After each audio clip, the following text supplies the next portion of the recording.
Hello and welcome to Rare Wine. Today we're going to talk about a brand new champagne on the market. This has just been released and we are always very thrilled to see the new vintage. This is the Cristal 2013 from Louis Roederer. But before we taste it and you get the tasting note, we will talk a little bit about history and who's behind this fantastic bottle of champagne. Because you might just have seen this in the nightclubs, but there's so much more to this champagne than just night clubbing and dancing. So back in the days in the 1840s, Louis Roederer was one of the leading champagne producers, and they decided what we need to do is actually to buy our own vineyard. Because if you have your own vineyards, you will have control of every process in the winemaking. So they went out and bought, in the beginning, 15 hectares in Verzenay. Verzenay was at that time not classified, no land was classified yet in Champagne, but they knew that was good land. Later on, Verzenay ended up being classified as Grand Cru, which is the best classification for land in the Champagne region. So after that, they made champagne and they got famous and they started exporting around the world. And then in 1876, one of their very famous customers, the Russian Tsar Alexander II, he contacted them and said, I would like to have my own champagne, a fantastic champagne that stands out from everything else, that is of the highest quality and as good as you can make it. So Roederer went out into their vineyards. They had at that time also bought more vineyards than just the 15 hectares in Verzenay. So they found out which parcels was the best and which they should use to make this champagne for the Russian Tsar. So they ended up making a fantastic blend, and then they said to the Tsar, now we're ready, and he sent them an email back. Nah, just kidding. He got in contact with them and said, I have a few precautions. I'm a little bit nervous about what's happening in my surroundings, because a lot of the former Tsars had been poisoned, so they died way too young. So Russian Tsar Alexander II, he had a few ideas to the bottle. And that is why we actually have this beautiful clear bottle today. Because one thing was, he was very afraid of being poisoned. So he wanted a bottle made out of crystal, so it was completely clear, so he could see if there was anything wrong inside the bottle. Maybe he thought all poison would make the champagne blue. And the next thing is, how would they ever add that? But that's another question. So the other thing he was afraid of was bombs. So one place you could hide a bomb in a normal bottle would be in the bottom. So he said to Louis Roederer, I want a flat bottom. And that's actually why you still have a flat bottom on the Cristal bottles today. That's so you can't hide a bomb inside there. So that's the story behind that beautiful bottle. So today, normally when you see it, you will see it wrapped in some yellow plastic, which is actually to prevent the wine from being damaged by the normal UV light. I cheated a little bit, just like the TV kitchen, and tasted. That's why the bottle is not completely full. So, but before we go to the actual tasting, let's talk a little bit about Cristal 2013, the brand new release from Louis Roederer. The Cristal 2013 is a little bit the same history that we have seen in the past couple of years when we talk about how the production has been. The summer was great, very good summer. The spring was a little bit cold, so the flowering happened a little bit late, but at the end they harvested very beautiful mature grapes to the production of the Louis Roederer champagnes, and especially the parcels for the Cristal. Normally Louis Roederer only released Cristal in the best vintages. So the last couple of vintages we have seen of Cristal has been 2008, 2009 and 2012. Especially 12 and 8 has been received by the critics with very high ratings, but let's get back to that.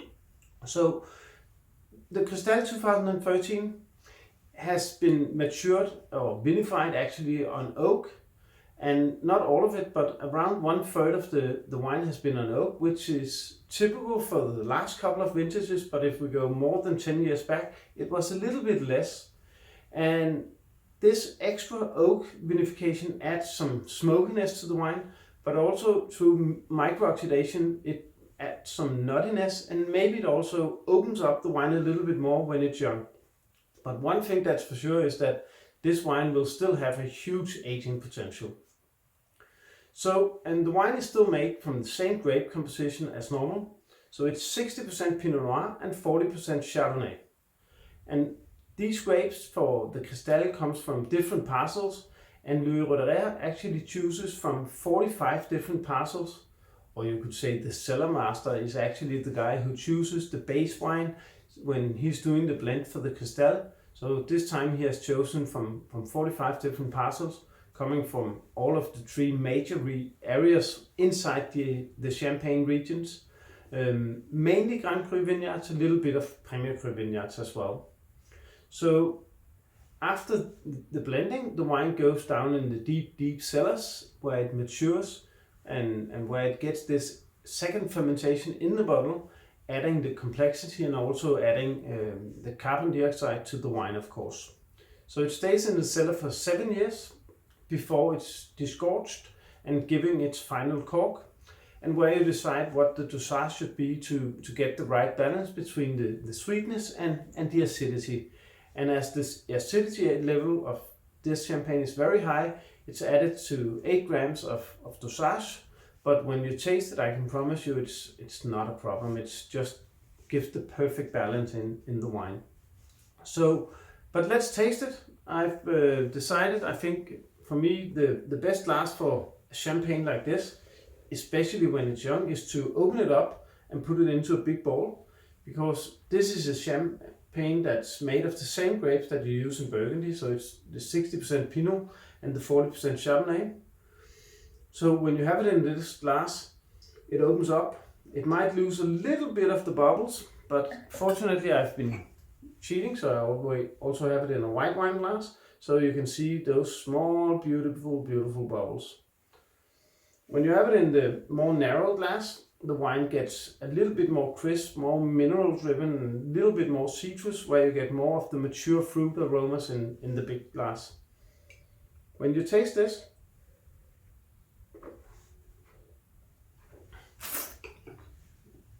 first of all, it's somehow it just seems very precise.